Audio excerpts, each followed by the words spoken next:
సీతాదేవిని చూడాలన్న ఆశతో వెతుకుతూ వెళ్తున్న హనుమంతుడు ఆ భవనం మధ్యలో ఉన్న చెట్ల తీగలు లతలతో ఏర్పరిచిన చిన్న లతాగృహములను, అందమైన చిత్రగృహములను, రాత్రులందు నిద్రించుటకు ఏర్పాటైన గృహములను చూశాడు. కాని సీతాదేవిని మాత్రము చూడలేకపోయాడు.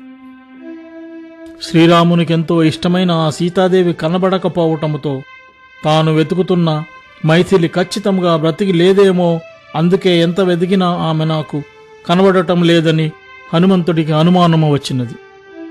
సీతాదేవి ధర్మ మార్గమును ప్రాతిపత్యమును అనుసరించును.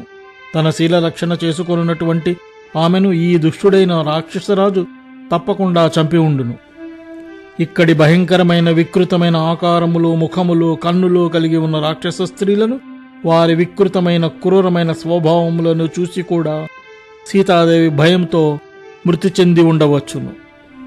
ఎంతో కాలము తోటి వానరులతో కలిసి ఉండి ఇప్పుడు నాకు చెప్పిన పనిని సాధించలేక, సీతాదేవి జాడను తెలుసుకొనలేక తిరిగి నేను సుగ్రీవుని వద్దకు ఎలా వెళ్ళగలుగుతాను?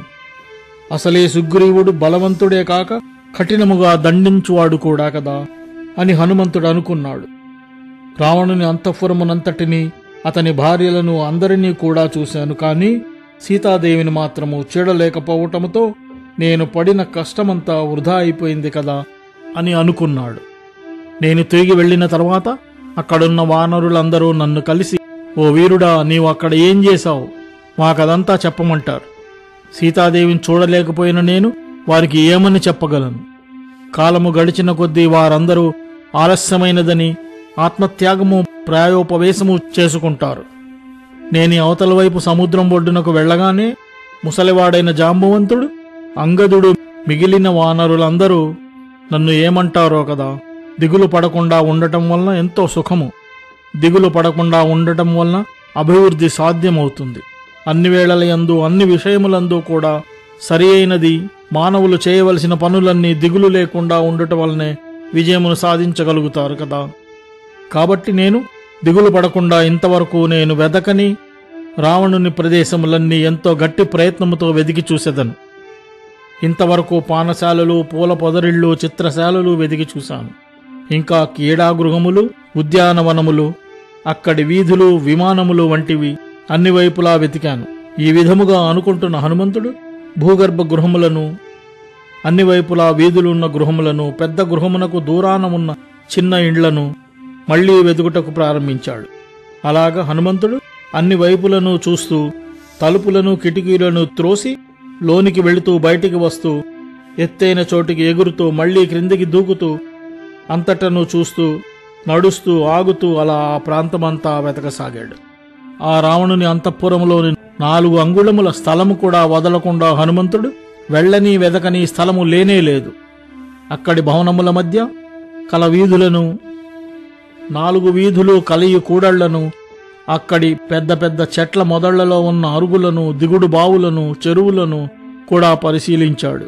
అక్కడ ఎన్నో వికృతమైన రూపములతో, అంగవైకల్యములతోనూ ఉన్న రాక్షస స్త్రీలు కనబడ్డారు. కాని సీతాదేవి మాత్రమూ కనబడలేదు. లోకమంతటిలోనూ తిరుగులేని అందమైన విద్యాధర స్త్రీలు అక్కడ కనబడినా శ్రీరామునికిష్టమైన సీత మాత్రమూ కనబడలేదు. చంద్రబింబము వంటి ముఖముతో, ఎంతో చక్కని శరీరాకృతితోనూ అందమైన నాగకన్యలు అక్కడ చూడబడినా వారిలో అందమైన సీతాదేవి కనబడలేదు.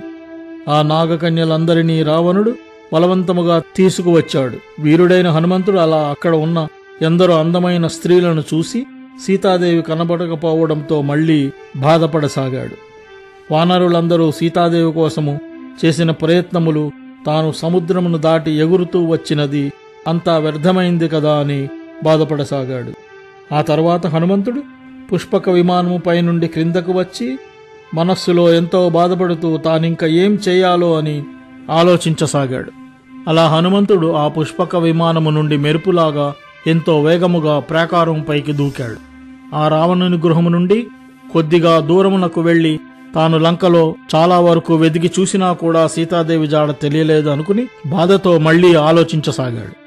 చిన్నవి పెద్దవి అయిన చెరువులు, చిన్న నీటి గుంటలు, పెద్దవి చిన్నవి అయిన నదులను, తోటలను, అక్కడ ఉన్న సరస్సులను, వెళ్లడానికి కష్టమైన అడవులలోనూ అలాగే అక్కడ భూభాగమంతా కూడా వెతికి చూసినా సీతాదేవి కనపడలేదు.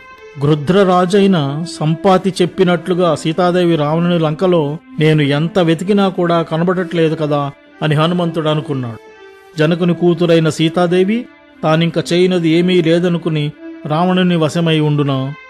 రావణుడు సీతాదేవిని అపహరించి పుష్పక విమానములో వస్తున్నప్పుడు వెనక నుండి రాముడు వెంబడిస్తూ రామబాణములు వేస్తాడని భయపడి ఇంకా వేగముగా వెళ్తుండగా ఆ వేగానికి సీతాదేవి సముద్రంలో పడిపోయి ఉంటుందా? లేకపోతే సిద్ధులు తిరుగుతుండే ఆకాశ మార్గంలో రావణుడు తనను అపహరించుకొని తీసుకుని పోతుంటే క్రిందనున్న మహాసముద్రమును చూసి గుండె ఆగిపోయి సీతాదేవి సముద్రంలో పడిపోయి ఉంటుందా? అపహరించిపోవునప్పుడు రావణుడు తన భుజబలముతో సీతాదేవిని గట్టిగా పట్టుకున్నప్పుడు ఆ బాధతో తన ప్రాణములు విడిచి ఉంటుందా అని హనుమంతుడు పరిపరి విధములా అనుకుంటున్నాడు. అప్పుడు రావణుడు సముద్రంపై సీతాదేవిని అపహరించి తీసుకువెళ్తున్నప్పుడు ఆ పెనుగులాటలో ఆమె సముద్రంలో పడిపోయి ఉండవచ్చును కదా. లేకపోతే తన శీల రక్షణకు దగ్గర ఏ బంధువు లేక తానే రక్షించుకొనుచూ ఉన్న ఆ దీనురాలిని రాక్షసుడైన రావణుడు భక్షించి ఉంటాడా? లేనిచో అందమైన ఆమెను అసూయతో ఆ రావణుని భార్యలే భక్షించి ఉంటారా?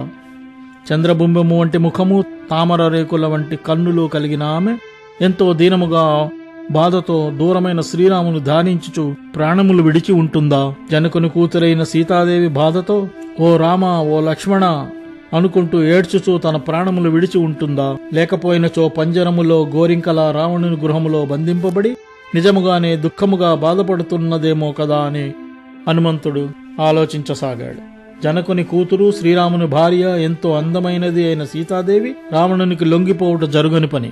ఒకవేళ సీతాదేవి మరణించినను తప్పిపోయినప్పటికీ నాకు కనబడకపోయినా కూడా ఆ విషయమును భార్య యందు ఎంతో ప్రేమగల శ్రీరామునికి చెప్పటము సరియనేది కాదు.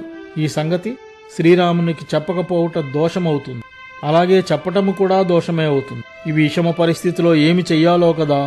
నేను చేస్తున్న పని ఇలా అయితే ఇప్పుడున్న పరిస్థితులలో ఏమి చేసినచో సరిగ్గా ఉంటుందో కదా అని హనుమంతుడు మళ్లీ ఆలోచనలో పడ్డాడు. ఒకవేళ నేను సీతాదేవిని చూడకుండా తిరిగి కిష్కిందకు వెళితే దానివలన నేను ఏమి సాధించినట్లవుతుంది? నేను ఈ సముద్రంపై ఎగిరి దాటి వచ్చి లంకారాజ్యంలోకి వెళ్లటము, అక్కడి రాక్షసులను చూడటము వంటివన్నీ కూడా వ్యర్థమైనట్లే కదా. ఒకవేళ తిరిగి కిష్కింద వెళితే అక్కడ ఉన్న సుగ్రీవుడు, గుమిగూడిన వానరులు, దశరథ కుమారులైన రామలక్ష్మణులు ఏమంటారో కదా. ఒకవేళ తిరిగి వెళ్లి శ్రీరామునికి ప్రియమైన సీతాదేవి కనబడలేదు అన్న అప్రియమైన మాటలను శ్రీరామునికి చెబితే ఆ మాటలు విన్న రాముడు ప్రాణములు వెంటనే విడుస్తాడు కదా. సీతాదేవి కనబడలేదన్న అప్రియమైన మాటలు శ్రీరామునికి ఎంతో పరుషముగాను, దారుణముగాను, క్రూరముగాను, తీక్షణముగాను ఉండి అతని ఇంద్రియములను దహించివేసి అతడు ప్రాణములతో ఉండలేడు కదా. అతని కష్టముల యొక్క ఫలితముగా మరణము పొందిన ఆ శ్రీరాముని చూసిన అతని యందు ఎంతో ప్రేమానురాగాలు కలిగిన మేధావి అయిన తమ్ముడు లక్ష్మణుడు కూడా ప్రాణములతో ఉండడు. రామ లక్ష్మణ సోదరుడిద్దరులు మరణించినట్లుగా విని భరతుడు మరణించెను. అది చూసిన శత్రుఘ్నుడు కూడా మిగిలి ఉండడు. ఆ తరువాత పుత్రులందరూ మరణించినట్లుగా తెలుసుకున్న వారి తల్లులైన కౌసల్య, సుమిత్ర, కైకేయులు కూడా ప్రాణములతో ఉండరనుటకు సందేహము లేదు. సత్యమును పాటించువాడు, కృతజ్ఞతాభావము కలవాడు అయిన వానరులకు రాజైన సుగ్రీవుడు అలా రాముడు మరణించుట చూసిన తర్వాత తాను కూడా ప్రాణములు విడుచును కదా. భర్త అయిన సుగ్రీవుని మరణముతో కలిగిన బాధతో, మనస్సులోని దుఃఖముతో దీనురాలైన అతని భార్య రుమ కూడా తన ప్రాణములు విడుచును. అంతకు ముందే వాలి మరణముతో బాధపడుతున్నది, కృషించిపోయినది అయిన వాలి భార్య తార కూడా సుగ్రీవుని మరణముతో ఇంకనూ బాధతో మరణించును.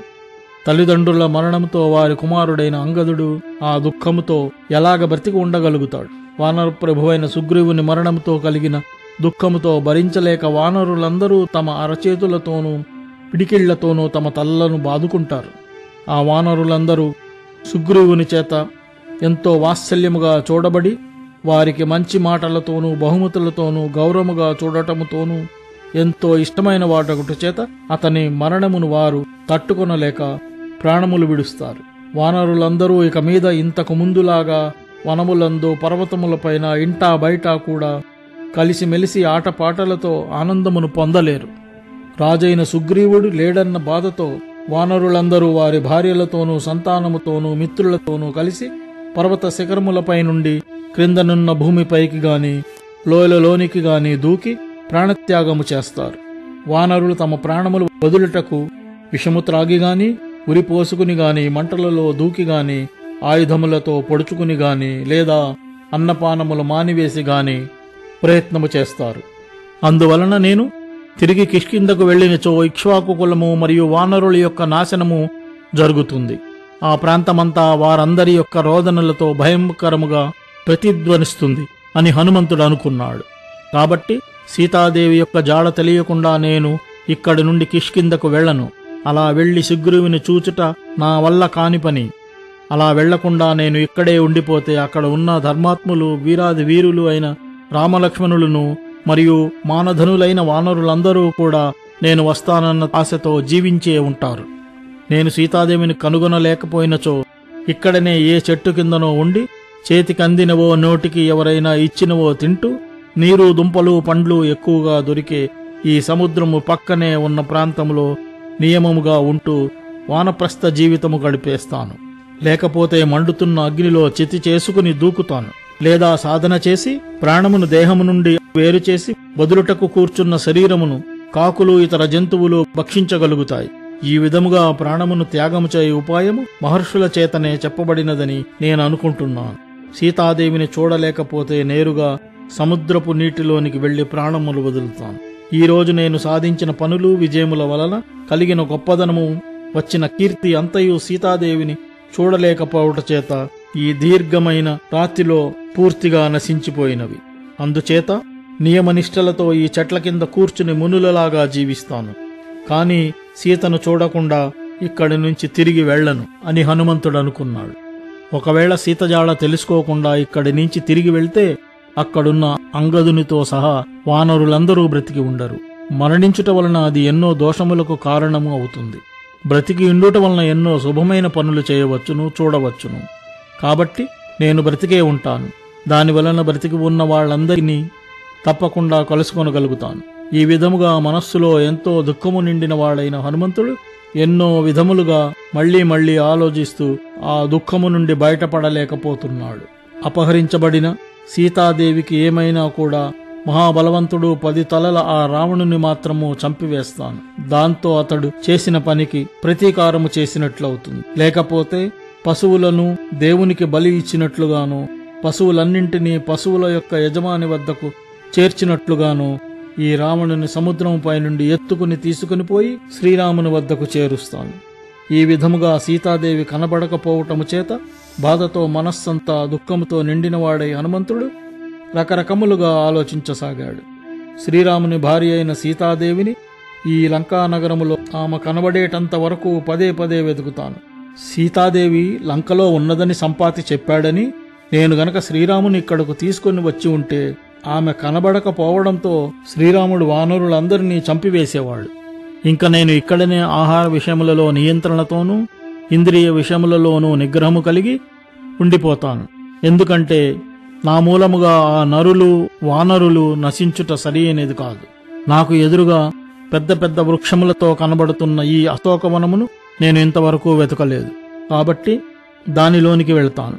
8 మంది వసువులకు, 11 మంది రుద్రులకు మరియు 12 మంది ఆదిత్యులకు, 2 అశ్వనీ దేవతలకు, 7 మరుత్తులకు నమస్కరించి ఈ రాక్షసులకు ఎంతో ఎక్కువగా దుఃఖము కలిగించుటకు ఈ వనములోనికి వెళ్తాను అని హనుమంతుడు అనుకున్నాడు.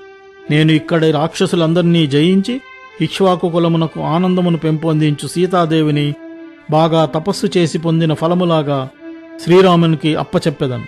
హనుమంతుడు ఎంతో బాధతో తన ఇంద్రియములకు కట్టుబడి ఉండుట చేత ఒక క్షణముసేపు ధ్యానములో ఉండి లేచి నిలబడ్డాడు. అప్పుడు హనుమంతుడు శ్రీరామునకు, లక్ష్మణునకు, సీతాదేవికి, రుద్రునకు, ఇంద్రునకు, యమునికి, వాయుదేవునకు, సూర్యచంద్రులు మరుద్గణములకు అందరికీ నమస్కరించి తర్వాత సుగ్రీవునకు నమస్కరించి అశోకవనమునకు ఉన్న అన్ని వైపులకు బాగుగా చూసి ఆ వనము వైపు వెళ్ళాడు. మనస్సులో నిశ్చయించుకొని ఆ అందమైన అశోకవనములోనికి వెళ్ళి ఆ తర్వాత చేయవలసిన దానిని గురించి ఆలోచించసాగాడు. ఈ అశోకవనము ఎన్నో వృక్షములతో నిండి ఉండి ఆ వనము అన్ని విధములుగా సంరక్షించబడుతూ ఎంతో పద్ధతిగాను అందముగాను ఉండి ఉండుటయే కాకుండా ఖచ్చితముగా రాక్షస బలగములతో నిండి ఉండును. వారంతా ఆ వనమును రక్షించుటకే ఉండి ఉంటారు. అంతటను వ్యాపించి ఉండు వాయుదేవుడు కూడా ఎంతో మెల్లగాను సరిపడు వేగముతోనూ వీయుచున్నాడు. రావణునికి కనబడకుండాను శ్రీరాముని కార్యసాధనకు నేను నా శరీరము చిన్నదిగా చేసుకుంటాను. అందరూ ఋషులు దేవతలు నాకు కార్యసాధనను ఇచ్చెదురుగాక. స్వయంభూ అయిన బ్రహ్మదేవుడు, దేవతలు, అగ్ని, వాయుదేవుడు, వజ్రాయుధుడైన ఇంద్రుడు, పాశముతోనున్న వరుణుడు, సూర్యచంద్రులు, అశ్వనీ దేవతలు, మరుత్తులు, శివుడు కూడా నాకు కార్యసాధనకు అనుగ్రహించెదరుగాక. అన్ని భూతములు వాటికధిపతి అయిన ఆ ప్రభువు పరమేశ్వరుడు ఇంకను కనబడకుండా మార్గంలో ఉన్న దేవతలు కార్యసిద్ధిని నాకు ఇచ్చెదరుగాక. చంద్రబింబము వంటి ముఖముతోనూ, అందమైన ముక్కు, చక్కని పలువరసతోనూ, ఆనందకరమైన నవ్వుతోనూ, తామర రేకుల వంటి కన్నులతోనూ ఉన్న ఆ అత్యంత అందమైన సీతాదేవి ముఖమును చూడగలిగే అదృష్టము నాకెప్పుడు కలుగుతుందో కదా అని హనుమంతుడు అనుకున్నాడు. నీచమైనవాడు, పాపాత్ముడు, క్రూరాత్ముడు, భయంకర స్వభావము కలిగినవాడు, ఎంతో గొప్పగా అలంకారములు చేసుకున్నవాడు అయిన ఆ రావణుడు అపహరించిన అబల అయిన సీతాదేవి ఎప్పుడు శ్రీరామునియే ధ్యానించుచున్న ఆ సీతాదేవి నాకు ఎప్పుడు కనబడుతుందో కదా అని హనుమంతుడు అనుకున్నాడు.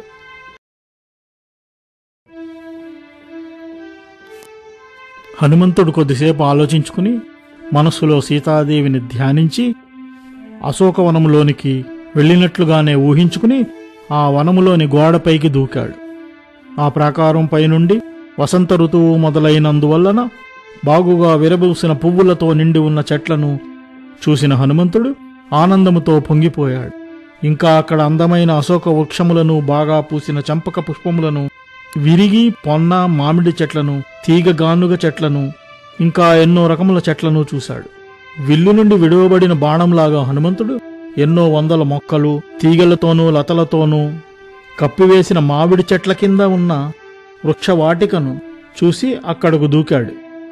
ఎన్నో పక్షులు, మృగములతో నిండి ఉన్నది, మనుష్యులకు ఆనందము కలిగించున్నది, రంగురంగుల పక్షులతోనూ నిండి ఉన్నది. ఆ పక్షుల కిలకలారావములతోనూ వెండి బంగారు కాంతులతో ఉన్న చెట్లతోనూ నిండి ఉన్న ఆ వృక్షవాటిక చిత్ర విచిత్రముగా ఉన్నది. సూర్యుని ఉదయించుచున్న కాంతితో మెరియుచున్నది. అక్కడ వసంత ఋతువునందలి ఎన్నో పూల చెట్లతోనూ కోకిలలు, నెమళ్ళు, తుమ్మెదలు వంటి వాటి మధుర ధ్వనులతో ప్రతిధ్వనిస్తున్న ఆ వనమును చూసిన హనుమంతుడు ఆ వనములోనికి ప్రవేశించాడు. అందమైన సీతాదేవి కోసం వెతుకుతున్న హనుమంతుడు ఆ చెట్ల మధ్యకు చేరగానే నిద్రిస్తున్న పక్షులన్నీ మేల్కొన్నాయి. అవి లేచి ఎగిరిపోతుంటే వాటి రెక్కలు తగిలి ఎన్నో చెట్లకు ఉన్న రంగురంగుల పూలు పూలవానలాగా రాలిపోయాయి. అలా రాలిన పువ్వులు హనుమంతుని పైన కూడా పడి ఆ వనం మధ్యలో హనుమంతుడు పువ్వులతో కప్పబడి ఒక పర్వతంలాగా కనిపించాడు. అలా కనిపించిన హనుమంతుని చూచి అక్కడ ఉన్న జంతువులన్నీ అన్ని వైపులకు పరిగెత్తిపోతూ నిజంగానే వసంతుడే వచ్చాడా అని అనుకున్నాయి. అలా భూమిపైన రాలిన పూలన్నీ అందముగా కనబడి ఒక స్త్రీ పూలను అలంకరించుకున్నట్లుగా ఉన్నది. హనుమంతుడు బలంగా చెట్లను కదిలించటం వలన ఆ చెట్లకు ఉన్న రంగురంగుల పూలన్నీ క్రిందకు రాలిపోయాయి. హనుమంతుడు కదులుట వలన ఇంకొక దానిపై దూకుట వలన ఆ చెట్లన్నీ ఆకులను, పూలను, పండ్లను రాల్చివేసి బోసిపోయి ఉన్నాయి. అవి జూదములో అన్నీ ఓడిన జూదరిలాగా వస్త్రములను, అలంకారములను కూడా తీసివేసి కింద పెట్టి ఓడిన వారిలాగా ఉన్నాయి. హనుమంతుడు తన బలముతో చెట్లన్నింటినీ కదల్చగా ఆ వేగమునకు ఆకులు, పూలు, పండ్లు రాలిపోయి కింద పడిపోతే ఆ చెట్ల పైన ఉన్న పక్షులన్నీ కూడా ఎగిరిపోయి తుఫాను తాకిడికి పెద్ద కొమ్మలతో మాత్రమే మిగిలిన చెట్లలాగా ఉన్నాయి. ఆ విధముగా హనుమంతుని యొక్క చేతులు, కాళ్ళు, తోక యొక్క తాకిడికి అక్కడి చెట్లన్నీ విరిగిపోయి కొమ్మలు వేలాడుతూ ఉన్న ఆ అశోకవనము ప్రియునితో శృంగారము జరిపిన యువతి యొక్క చెదిరిపోయిన జుట్టు, శరీరమునకు చేసుకున్న అలంకారములు చెరిగిపోయి ఉన్నటువంటి యువతిలాగా వనము తయారైనది. వర్షాకాలంలోని పెనుగాలుల వలన వింధ్య పర్వతం మీది మేఘములన్నీ చెదిరిపోయినట్లుగా హనుమంతుడు తన బలముతో అక్కడి పొదలను, చెట్ల లతలను అన్నింటినీ ఛేదించుతూ వెళ్ళాడు. అక్కడి వనములో మాణిక్యము, వెండి, బంగారముతో చేయబడిన వేదికలను, అరుగులను, ఎంతో అందమైన వాటిని అలా తిరుగుతూ చూశాడు. అక్కడ స్వచ్ఛమైన నీటితో నిండి ఉన్న ఎన్నో ఆకారములలో ఉన్న చిన్నవి, పెద్దవి అయిన దిగుడు బావులున్నాయి. ఆ బావుల యొక్క అడుగు భాగము స్ఫటికము మాణిక్యములతోనూ, మెట్లకు బంగారపు వెండి తాపడములు, అడుగున ఇసుకకు బదులుగా ముత్యములు పగడములు పరిచి ఉన్నాయి. బావుల తీర ప్రాంతమునందు సంపెంగా పొన్నా వంటి ఎన్నో బంగారపు చెట్లు ఉన్నాయి. ఆ బావులలో పద్మములు కలువపూలు చక్కగా విరబూసి ఉన్నాయి. ఆ నీటిలో ఎన్నో పక్షులున్నాయి. నీటి కోళ్లు, హంసలు, సారస పక్షులు, చక్రవాక పక్షులు ఉన్నాయి. వాటన్నిటి కోతలతో అక్కడి ప్రాంతమంతా ప్రతిధ్వనిస్తోంది. ఆ బావులకు అన్ని వైపులా చిన్న చిన్న కాలువలున్నాయి. వాటి పక్కనే పెద్ద చెట్లతోనూ ఉన్న ఆ కాలువలలోని నీరు అమృతం వల్లే ఉన్నది. అక్కడ లెక్కలేనన్ని పూల చెట్లు, గన్నేరు వంటి చెట్లు, అల్లుకుపోయిన తీగలు, పొదలు, కల్పవృక్షములు, కరవీర చెట్లు వంటివెన్నో ఉన్నాయి. ఆ చెట్ల పూలన్నీ రాలి ఆ ప్రాంతమంతా ఎంతో అందముగా కనబడుతున్నది. ఆ తర్వాత అక్కడ ఒక అందమైన పర్వతమును, మేఘములను తాకుతున్నట్లుగా ఉన్న దాని ఎత్తైన శిఖరములను హనుమంతుడు చూశాడు. ఆ శిఖరములన్నీ కూడా ఎన్నో రకములైన చెట్లతోనూ గుహలతోనూ ఉండి రంగురంగులతో ఉన్న ఆ శిఖరములెంతో అందముగా ఉన్నాయి. ప్రియుని ఒడిలో నుండి అలిగి క్రిందకు దూకిన ప్రియురాలిలాగా అక్కడ పర్వతం మీద నుండి పడుతున్న నీటి ప్రవాహము కిందనున్న చెట్లపైన పడుతున్నట్లుగా హనుమంతుడు చూశాడు. ప్రియురాలు అలిగి వచ్చినచో బంధువులంతా ఆమెను వద్దని వారించుచున్నట్లుగా ఆ చెట్ల కొమ్మలన్నీ నీటి ప్రవాహానికి వంగిపోయి ఆమెను వారిస్తున్నట్లుగా ఉన్నాయి. ఆ నీటి ప్రవాహము కొంత దూరము దాకా వెళ్లి మళ్లీ వెనుకకు పర్వతం వైపు వస్తున్నది. బంధువుల మాటలకు ఒప్పుకుని మళ్లీ ప్రియుని వద్దకు తిరిగి వెళ్తున్నట్లుగా ఆ నది మళ్లీ పర్వతం వైపు వెళ్తున్నది. హనుమంతుడు ఆ పర్వతమునకు దగ్గరలోనే ఎన్నో పక్షుల గుంపులతోనూ పద్మములతోనూ నిండి ఉన్న పద్మ సరస్సులను చూశాడు. అక్కడనే ఇంకొక పెద్ద దిగుడు బావి చల్లని నీటితో ఉన్న దానిని చూశాడు. దాని మెట్లన్నీ మణిమాణిక్యములతోనూ అడుగు భాగము ముత్యములతోనూ తాపడము చేయబడినది. ఆ బావికి దగ్గరలోనే ఎన్నో రకముల జంతువులు గుంపులు గుంపులుగా ఉన్నాయి. ఎన్నో రకముల చెట్లు కూడా ఉన్నాయి. ఆ బావికి అన్ని వైపులా దట్టమైన అడవులు, విశ్వకర్మచేత నిర్మించబడిన ఎన్నో భవనములు, కృత్రిమమైన ఎన్నో చెట్లు ఉండి ఆ ప్రాంతమంతా చూచుటకు ఎంతో అందముగా ఉన్నది. అక్కడ ఉన్న పండ్ల చెట్లు, పూల చెట్లు, వాటి మొదళ్లలో పెద్ద అరుగులు, కూర్చునుటకు బంగారు దిన్నెలు, వాటిపైన ఛత్రములు కూడా అమర్చబడి ఉన్నాయి. హనుమంతుడు అక్కడ బంగారు కాంతులతో ఉన్న ఒక సింసుపా వృక్షమును చూశాడు. ఆ చెట్టు కింద బంగారపు అరుగులు ఉన్నాయి. పక్కనున్న ఎన్నో చెట్ల ఆకులతోనూ లతలతోనూ ఆ సింసుపా వృక్షము అన్ని వైపుల నుండి పూర్తిగా కప్పివేయబడినట్లుగా కనిపించినది. ఇంకా అక్కడ ఉన్న భూభాగములను, సెలయేళ్లను, గుంటలను, మండుతున్నట్లుగా ఉన్న ఇంకా ఎన్నో బంగారు వృక్షములను కూడా చూశాడు. ఆ వృక్షముల బంగారు కాంతులు పడి తాను కూడా బంగారపు కాంతితో ఉన్నట్లుగా హనుమంతుడు అనుకున్నాడు. మేరు పర్వతపు కాంతుల వలన సూర్యుడు ప్రకాశించినట్లుగా హనుమంతుడు ఉన్నాడు. ఆ సించుపా వృక్షమునకు కట్టబడిన ఎన్నో చిరుగంటలు అక్కడి గాలికి కదిలి శబ్దములు చేయుచుండగా చూసి హనుమంతుడు ఆశ్చర్యపోయాడు. అక్కడ ఇంకా ఎన్నో బంగారు వృక్షములు ఉన్నాయి. ఆ సించుపా వృక్షము కొమ్మలన్నీ విరబూసిన పూలతో నిండి ఉన్నాయి. ఇంకా ముచ్చటైన మొగ్గలు, చిగుళ్లతోనూ దట్టముగా విస్తరించిన ఆకులతోనూ నిండి ఉన్న ఆ సించుపా వృక్షము మీద కూర్చుని హనుమంతుడు ఆలోచించసాగాడు.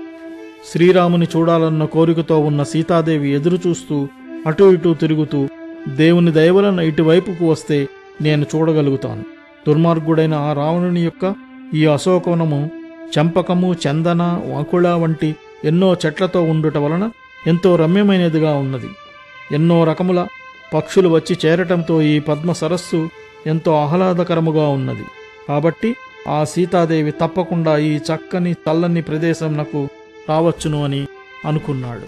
రామునికెంతో ఇష్టమైన సీతాదేవి వనములలో తిరుగు ఆసక్తియు బాగా అలవాటు ఉండట చేత ఇక్కడకు తప్పక వస్తుంది. అందువలన శ్రీరాముని ఆలోచనలతో దిగులుతో నీరసించి ఉన్నా కూడా ఆ అందమైన సీతాదేవి ఈ వనము తెలిసి ఉండుటచే ఇక్కడకు తప్పక వస్తుంది. శ్రీరాముని కోసం బాధపడుతున్నా ఎంతో కాలము వనవాసమందు ఉండుటతో ఆ ఆసక్తితో ఈ వనములో తిరుగుటకు రావచ్చును. రాముని భార్య, జనకుని కూతురు అయిన సీతాదేవి తాము వనములలో ఉన్నప్పుడు వనములలో తిరుగు పక్షులను, జంతువులను ఎప్పుడు ఎంతో ఆసక్తితోనూ ప్రేమతోనూ చూస్తుండేది. కావున ఆమె ఇక్కడకు తప్పక వస్తుంది అని హనుమంతుడు అనుకున్నాడు. అందమైనది, యవ్వనమందున్నది అయిన సీతాదేవి సాయంత్ర సమయమందు వనమందలి నది వద్ద స్నానము, ధ్యానము చేయుటకు ఇక్కడకు తప్పకుండా వస్తుంది. రాజులకే రాజైన శ్రీరామునికి ప్రియమైన భార్య అయిన సీతాదేవికి ఎంతో మధురమైన ఈ వనము ఆమె ఉండుటకు సరి అయిన ప్రదేశము. అందమైనది చంద్రబింబం వంటి ముఖము కలిగిన ఆ సీతాదేవి బ్రతికి ఉన్నట్లయితే ప్రశాంతము సత్యమైన ఈ నదికి ఖచ్చితముగా వస్తుంది.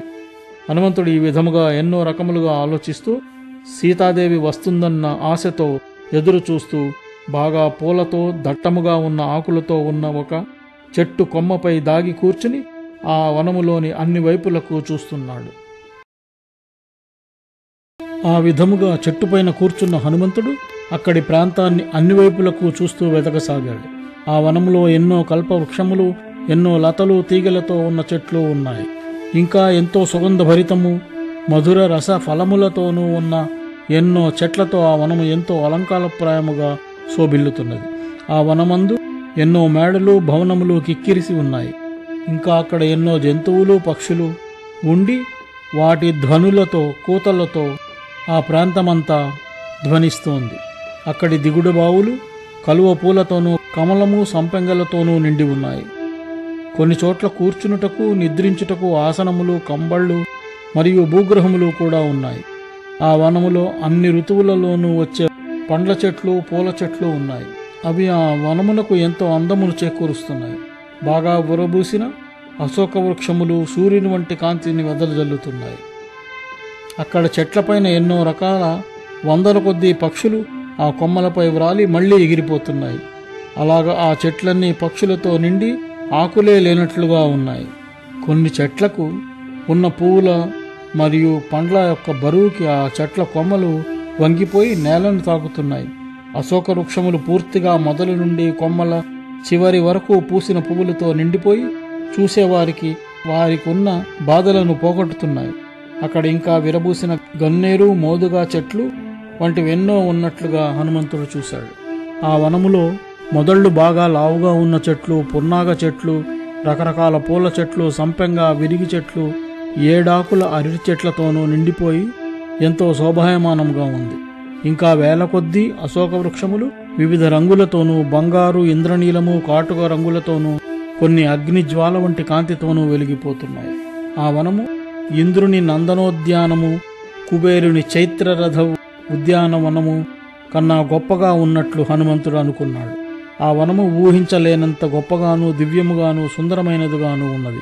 అక్కడ పూల చెట్లన్నీ వందలాది గుంపులుగా ఉండి నక్షత్ర సమూహములాగా పువ్వులతో నిండిన రెండవ ఆకాశంలాగా కనిపిస్తోంది. లెక్కలేనన్ని ఉన్న ఆ పువ్వులనే రత్నములతో ఆ వనము ఇంకొక సముద్రంలాగా అనిపిస్తోంది. అక్కడి చెట్లన్నీ అన్ని ఋతువులలోనూ వచ్చు పువ్వుల చెట్లతోనూ, తేనె వంటి సువాసనలతోనూ ఉన్న చెట్లతోనూ ఉండుట చేత ఆ వనమంతా మంచి సుగంధ పరిమళములను ప్రవహింపచేస్తున్నట్లుగా ఉంది. అక్కడ అనేక జంతువుల, పక్షుల అరుపులతోనూ కూతలతోనూ మారిమోగిపోతున్నది. అశోకవనము తాను కూర్చున్న చెట్టుకు దగ్గరలోనే ఒక ఎత్తైన భవనము 1000 స్తంభములపైన కట్టబడి కైలాసంలాగా తెల్లగా ఉండి సుగంధభరితమై రెండవ గంధమాదన పర్వతంలాగా ఉన్నదాన్ని హనుమంతుడు చూశాడు. ఆ భవనము మెట్లు పగడములతోనూ, తిన్నెలు, వేదికలు బంగారంతోనూ చేయబడి కన్నులు మిరుముట్లు గొలుపు కాంతితో ఉండి ఆకాశమును తాకుతున్నట్లుగా ఉన్నది. ఇంతలో హనుమంతుడు బాగా మాసిపోయిన బట్టలను ధరించిన ఒక స్త్రీని అక్కడ రాక్షస స్త్రీల మధ్య ఉండగా చూశాడు. ఆమె శుక్లపక్ష ప్రారంభంలో ఉండే చంద్రవంకలాగా బాగా చిక్కిపోయి ఉపవాసముల వలన దీనముగా ఉండి పదే పదే నిట్టూర్పులు విడుస్తున్నది. అగ్నిజ్వాల బాగా వెలుగుతున్నప్పుడు దానిని పొగ కప్పివేసినా కూడా ఆ కాంతి కనబడుతూనే ఉన్నట్లుగా ఆ స్త్రీ అందమైనదే అయినా కూడా రాక్షస స్త్రీల మధ్యన ఉండుట చేత సరిగా కనబడుటలేదు. ఆమె ఎటువంటి అలంకారములు ధరించలేదు. ఒక పచ్చని విలువైన పట్టు వస్త్రము బాగా నలిగిపోయి మాసిన దానిని కట్టుకుని ఉన్నది. ఆ విధముగా ఆమె పద్మములు లేని బురద మాత్రమే ఉన్న ఒక పద్మముల సరస్సులాగా ఉన్నది. ఆమె ఎంతో దుఃఖముతో ఉన్నది. చిక్కి వాడిపోయినట్లుగా, ధ్యాన స్థితిలో సిగ్గుపడుతున్నట్లుగా దిగులుగా కూర్చున్నది. అలా ఆమె అంగారక గ్రహము వీడిస్తున్న రోహిణీ నక్షత్రంలాగా ఉన్నది. ఆమె ఆహారము లేక బాగా చిక్కిపోయి కృశించి ఉన్నది. ఎప్పుడూ అదే ధ్యాసతో ఉన్న ఆమె ముఖము కన్నీటితో నిండిపోయి ఉన్నది. తనకు ఇష్టమైన జనులెవరూ కనబడకుండా ఎప్పుడూ రాక్షస స్త్రీలనే చూస్తూ వారి మధ్యనే ఉండుట చేత ఆమె తన తోటి లేళ్లకు దూరమై వేటకుక్కలకు చిక్కిన ఆడలేడిలాగా ఉన్నది. ఆమె నల్లని జడ నడుము క్రింది వరకు వేలాడుతూ వర్షాకాలంలో నల్లని చెట్లతో ఉన్న భూమిలాగా ఉన్నది. ఎటువంటి కష్టములు తెలియని అన్ని రకముల సుఖములకు అర్హురాలైన ఆమె ఎంతో దుఃఖముతో కష్టములో ఉన్నది. ఆమె మాసిపోయిన వస్త్రములతోనూ ఎంతో నీరసించి ఉన్న ఆమెను చూసిన హనుమంతుడు తన ఆలోచనలతో సమీక్షించుకుని ఆమె సీతయేమో అని అనుకున్నాడు. తాను కోరుకున్న రూపమును ధరించగలిగిన ఆ రాక్షసుల చేత అపహరింపబడిన ఆమె ఎలా ఉన్నదో ఈ స్త్రీ కూడా అదే రూపముతో ఉన్నది. ఈమె చంద్రబింబం వంటి ముఖముతో, చక్కని కనుబొమ్మలతో, తామరాకుల వంటి కళ్లతోనూ, నల్లని వెంట్రుకలతోనూ, దొండపండు వంటి పెదవులతోనూ సర్వాంగ సౌందర్యముతో ఉండి చుట్టుపక్కల ఉన్న చీకటిని పోగొట్టే కాంతితో ఉన్నది. ఈమె మన్మధుని భార్య రతీదేవిలాగా ఉన్నది. నిండు చంద్రుడు ఎలా అందరికీ ఇష్టమైనవాడో ఈమె అలాగే అందరికీ ఇష్టమైన దానిలాగా కనిపిస్తున్నది. ఈమె అందమైనదే కాక స్థిరమైనది. తపో నియమములను పాటిస్తూ నేలపైననే కూర్చున్నది. ఆమె ఎంతో భయముతో ఉండటము చేత ఎవ్వరినీ తన దగ్గరకు రానియకుండా ఆడపాములాగా నిట్టూర్పులు విడుస్తున్నది. ఆమె ఎంతో దుఃఖముతో ఉండుట వలన కళావిహీనముగా ఉన్నది.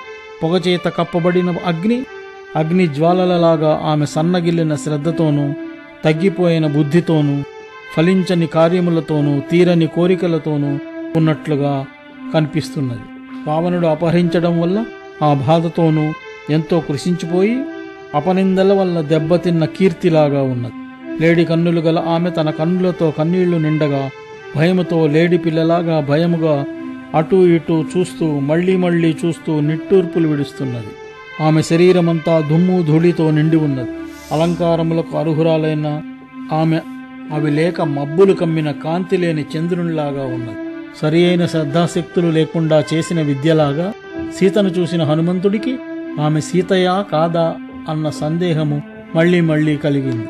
చెప్పదలుచుకున్నది చెప్పకుండా వేరొక అర్థము వచ్చులాగా చెప్పినట్లుగాను, అలా చెప్పిన దానిని ఎంతో కష్టముగా అర్థము చేసుకున్నట్లుగాను, సరి అయిన అలంకారములు లేకుండా ఉన్న ఆమెను చూసి ఎంతో కష్టముగా ఆమె సీతయని గుర్తించాడు.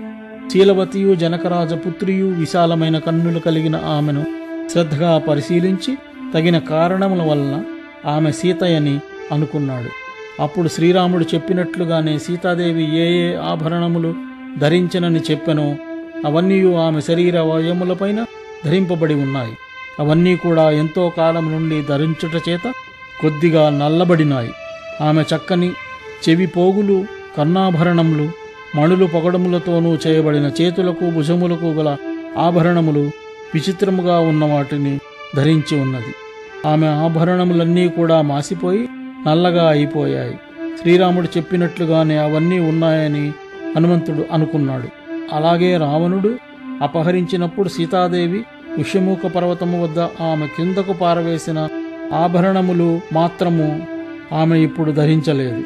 ఆమె ఏ ఆభరణములు కిందకు పారవేయలేదో అవి ధరించే ఉన్నదనుటకు సందేహము లేదు అని హనుమంతుడు అనుకున్నాడు. ఎంతో కాలము ధరించిన ఆ ఆభరణముల యొక్క గుర్తుగా ఆమె శరీరపు పైన ముద్రలు ఉన్నాయి. బంగారపు అంచుతో ఉన్న పచ్చని ఉత్తరీయమును సీతాదేవి పర్వతము పైన పడివేయగా దానిని ఆనాడు వానరులు చూశారు. అలాగే ఈమె పారవేయగా భూమి మీద పడిన ఎంతో విలువైన ఆభరణములు కూడా వానరులందరూ చూశారు. ఇప్పుడు ఈమె ధరించిన వస్త్రము చాలా రోజుల నుండి ధరించుటతో బాగా నలిగిపోయి మాసిపోయి ఉన్నది. అయినా ఆ పారవేయబడిన ఉత్తరీయము ఈ ఉత్తరీయము కూడా ఒకే రంగుతో ఉన్నాయి. బంగారు రంగు శరీరముతో ఉన్న ఈమె శ్రీరామునికి ప్రియమైన భార్య సీతాదేవియే. ఆమె కనబడకుండా పోయినా కూడా రాముని మనస్సులో మాత్రము నిలిచియే ఉన్నది. శ్రీరాముడు సీతాదేవి కనబడకపోవట వలన జాలితోనూ ఆమెను రక్షింపలేకపోవట చేత ఎంతో దయతోనూ ఆమె దూరమైనందువలన ఎంతో బాధతోనూ విరహంతోనూ 4 విధములుగాను బాధపడుతున్నాడు. సీతాదేవి ఎంతో అందముగా ఎలాగ ఉన్నదో అలాగే శ్రీరాముడు కూడా అంతే అందచందములతో ఒకరికొకరు సరిపోయినట్లుగా ఉన్నారు. నల్లని కన్నులతో ఆమె రూపము కూడా శ్రీరామునికి తగినట్లుగానే ఉన్నది. సీతాదేవి మనస్సులో శ్రీరాముడు నిండి ఉన్నట్లుగానే శ్రీరాముని మనస్సులో సీతాదేవి కూడా నిండి ఉండుట వలననే ధర్మాత్ములైన వారిద్దరూ కూడా ఇంకనూ బ్రతికియే ఉన్నారు. సీతాదేవికి దూరమై కూడా శ్రీరాముడు బ్రతికి ఉండుట అనున్నది ఎంతో కష్టమైనా కూడా అలా బ్రతికి ఉండి ఎంతో కష్టమైన పనిని చేస్తున్నాడు. యవ్వనము అందముతో ఉన్న సీతాదేవిని వదిలి ఉండలేని శ్రీరాముడు ఇంతకాలము జీవించి ఉండుట చేయలేని పనిని చేసినట్లే అవుతున్నది. అప్పుడు ఆ హనుమంతుడు సీతాదేవిని చూసి ఎంతో సంతోషించుచూ శ్రీరాముడిని మనస్సులో తలుచుకుని ఆ శ్రీరామ ప్రభువునకు నమస్కరించి ప్రశంసించాడు.